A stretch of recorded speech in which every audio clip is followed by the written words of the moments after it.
Now let's take a look at accessing objects in your Maya scene. I've got some simple geometric shapes to help us have a look at this. Let's start by selecting a shape inside our scene with the selection tool.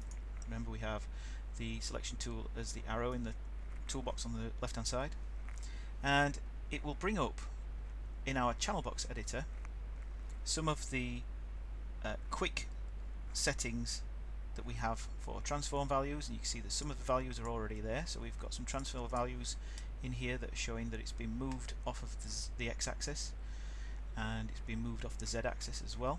If there was any rotation in there, it would show the rotations showing up as well. So this gives us a quick look very quickly, and a quick way of getting into changing some of these attributes on our channel box.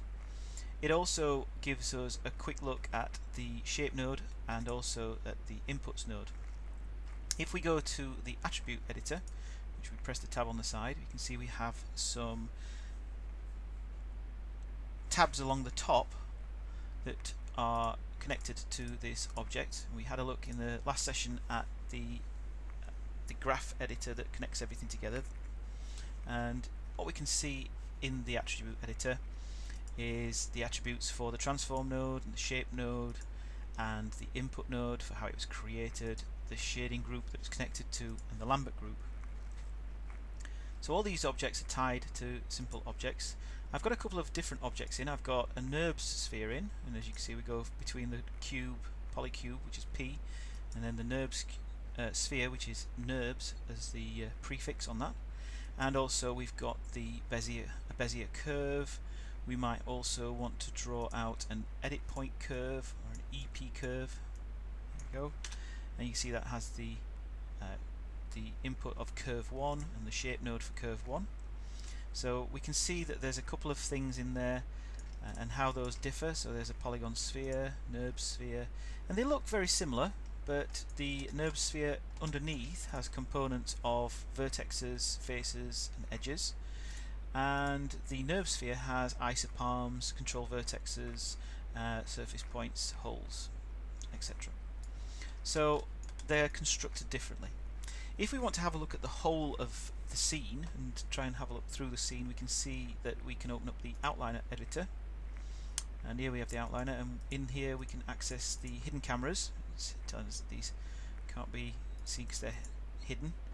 And then we have the cube shapes, and we have a Bezier curve shape, we have a NURBS sphere shape and a curve shape, and you can see that the icons for these change. We can change the way that we look at some of these. So inside the outline editor, if we've got a lot of objects that are in there and we only want to see, let's say we want to see geometry, then inside there the geometry that would be seen would be the NURBS geometry. If we wanted to see polygon objects, so we'll take that tab off and we'll look at polygon objects, then we're only seeing the polygon objects. So this is a good way of showing how you can go through and look through an outliner and just select the parts that you want to be working with. Inside, if we go back to the attribute editor over here, we can see that we have lots and lots of different controls. We have a shear control in here that's not actually visible inside your channel box. So the shear control, if we were to put in some numbers in here, you can see the shear of 5.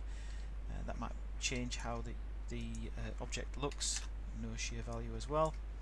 There's also pivot information. You can actually tell it to display the rotate pivot first, so you can have these coming up on the object, and display information, so we can display handles, we can turn visibility on and off, we can have it as a templated object, and a lot of these are accessible through quick selection keys, but if you're ever wanting to do things inside here, this is where it would come in.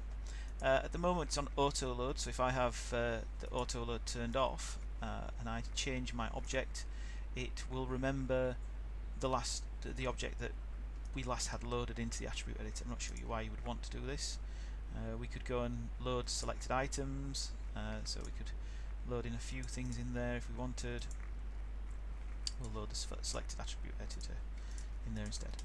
So that's a way of looking at objects in our Maya scene, and we can go through these in more detail as we start to use the package in a more focused way.